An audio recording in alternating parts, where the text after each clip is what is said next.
आज हम आपको एक ऐसी कथा सुनाते हैं जहां ऐसे ही धर्मनिष्ठ और सत्यपरायण महाराज युधिष्ठिर भगवान श्री कृष्ण के समक्ष कुछ जिज्ञासा प्रकट कर रहे हैं।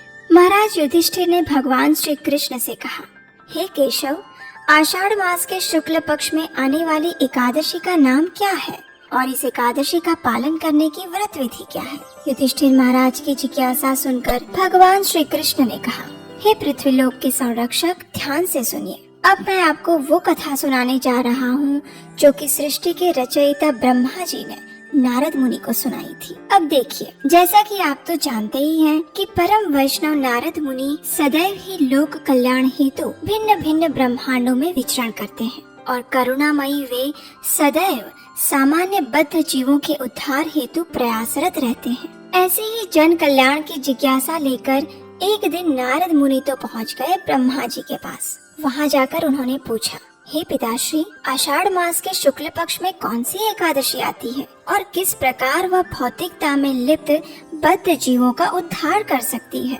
नारद मुनि का प्रश्न सुनकर ब्रह्मा जी ने कहा, हे मेरे प्रिय पुत्र, भगवान श्री हरि की प्रिय एकादशी से अधिक मंगलमय अवसर क्या हो सकता है? जो भी व्यक्ति एकादशी का अनादर करता है वह नरकगामी बनता है। आषाढ़ मास के शुक्ल पक्ष में आने वाली एकादशी को शयनी एकादशी या पद्मा एकादशी के नाम से जाना जाता है।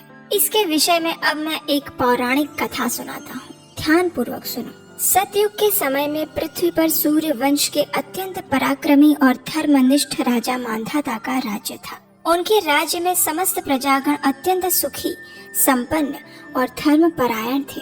राज्य का राजकोष नैतिक कमाई से संपन्न था और यही कारण था कि किसी भी प्राकृतिक आपदाओं और अवरोधों के बिना राजा मांधाता ने अनेक वर्षों तक सुखपूर्वक राज्य किया था। लेकिन राजा के जीवन में एक ऐसा समय आया जब उसकी धर्मनिष्ठा और प्रजावत्सलता पर प्रश्न उठ खड़ा हुआ। लगातार 3 वर्षों तक राज्य में वर्षा की एक बूंद नहीं गिरी और संपूर्ण राज्य अकाल की आंधी में लिपट गया। इन 3 वर्षों में अन्न और फलों का एक दाना भी नहीं होगा। अब देखिए, ऐसे समय में प्रजा का तो एक ही आश्रय स्थान होता है और वो है राजा।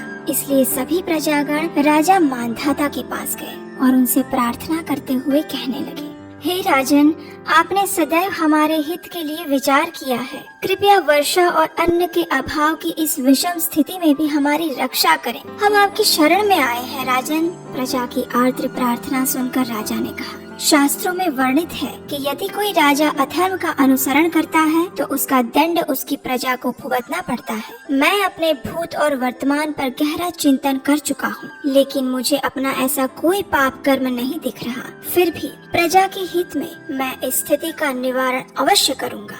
इस प्रकार अपने मन में कुछ निर्णय करके राजा अपनी सेना और मंत्रियों के साथ वन की ओर निकल पड़े। जंगल में अनेक ऋषि मुनियों के आश्रम में होते हुए अंततः राजा मांधाता महान तपस्वी ऋषि अंगिरा के आश्रम में जा पहुँचे। ध्यान मग्न ऋषि की चारों ओर दिव्यता का प्रकाश पुंज फैला हुआ था। राजा ने ऋषि के पास जाकर दंडवत प्रणाम किया और ऋषि अंगिरा ने उन्हें आशीर्वाद देते हुए स्वयं के और राज्य के क्षेम कुशल के समाचार पूछे। राजा ने अत्यंत विनम्रता पूर्वक ऋषि को अपनी समस्या के विषय में विस्तार से कह सुनाया। राजा की इस विषम स्थिति को देखकर ऋषि अंगिरा ने कहा, हे राजन, वर्तमान सतयुग का समय धर्म के 4 स्तंभों पर स्थापित है। इस युग में मात्र द्विज ब्राह्मण को ही वैदिक तपस्या करने की अनुमति दी जाती है। लेकिन आपके राज्य में एक शूद्र है जो इस समय घोर तपस्या में संलग्न है। उसके इस आचरण के कारण ही तुम्हारे राज्य में वर्षा नहीं हो रही। इसलिए आप उस शूद्र को मृत्यु दंड दें, जिससे आपके राज्य में पुनः वर्षा और सुख समृद्धि का आगमन हो सके। ऋषि की बात सुनकर राजा ने दुखद वाणी में कहा, लेकिन ऋषिवर, मैं एक अपराध मुक्त तपस्वी को दंड कैसे दे सकता हूँ? नहीं, ये मुझसे नहीं होगा। कृपया आप मुझे कोई और मार्ग बताएं। आखिरकार राजा की प्रजावत्सलता देखकर अंगिरा ऋषि अत्यंत प्रसन्न हुए और उन्होंने कहा, हे राजन, आप अपने परिवार और समस्त प्रजा सहित आषाढ़ मास के शुक्ल पक्ष में आने वाली शयनी या पद्मा एकादशी का नियम पूर्वक पालन करें। इसके प्रभाव से आपके राज्य में प्रचुर मात्रा में वर्षा होगी और आपके भंडार धन धान्य से समृद्ध हो जाएंगे। ऋषि अंगीरा के वचन से संतुष्ट और प्रसन्न होकर राजा ने ऋषि को प्रणाम किया और अपनी सेना के साथ वापस अपने राज्य में आ गए। आषाढ़ मास के शुक्ल पक्ष में जब शयनी एकादशी आई तो राजा ने समस्त प्रजागण और अपने परिवार के साथ श्रद्धा और निष्ठा पूर्वक एकादशी व्रत का पालन किया। इस व्रत के पुण्य प्रभाव से राज्य में प्रचुर मात्रा में वर्षा हुई और संपूर्ण राज्य फिर एक बार धन धान्य से संपन्न हो गया। कथा का समापन करते हुए ब्रह्मा जी ने नारद मुनि से कहा, इसलिए हे नारद, ये व्रत समस्त जीवात्माओं को मुक्ति प्रदान करने वाला है।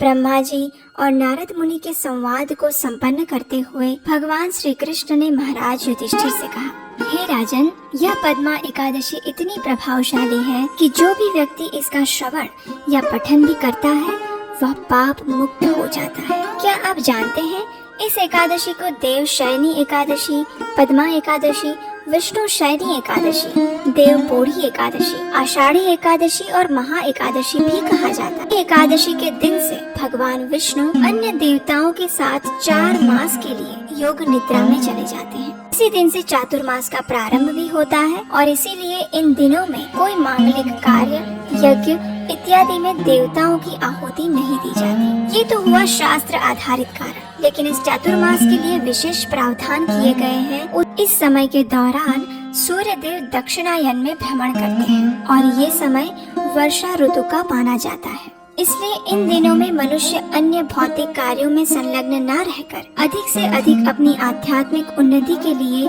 प्रयासरत रहे, ऐसी कामना की जाती है। कि प्राचीन समय में सन्यासी और तपस्वी इस 4 मास के दौरान किसी भी स्थान पर भ्रमण नहीं करते थे और केवल एक स्थान पर रहकर अधिक से अधिक हरि कथा और हरि कीर्तन करते थे। कि इस एकादशी का पालन करने की विशेष व्रत विधि क्या है? जो भी व्यक्ति इस एकादशी व्रत का निष्ठा पूर्वक पालन करना चाहता है, उसके लिए सबसे प्रथम और अनिवार्य कार्य है स्वयं की शारीरिक और मानसिक स्थिति को शुद्ध बनाए रखना। शारीरिक शुद्धता बनाए रखने के लिए नियम इस प्रकार है। पहला, एकादशी के एक दिन पहले यानी दशमी के दिन संध्या के बाद किसी भी प्रकार का भारी अन्न भोजन ना ले। एकादशी के दिन प्रातः ब्रह्म मुहूर्त में उठकर स्नान इत्यादि से स्वयं को स्वच्छ करना अत्यंत आवश्यक है। उसके पश्चात अपने घर में, मंदिर में करें अथवा उसका दर्शन करें। तत्पश्चात अपने घर में भगवान के विग्रह या चित्र के समक्ष जाकर हाथ में गंगाजल लेकर एकादशी व्रत पालन करने का संकल्प लें। इसके लिए आप इस उपवास का पालन करें, अर्थात किसी भी प्रकार का अन्न, दाल, चावल इत्यादि का भोजन न लें। शास्त्रों में बताया गया है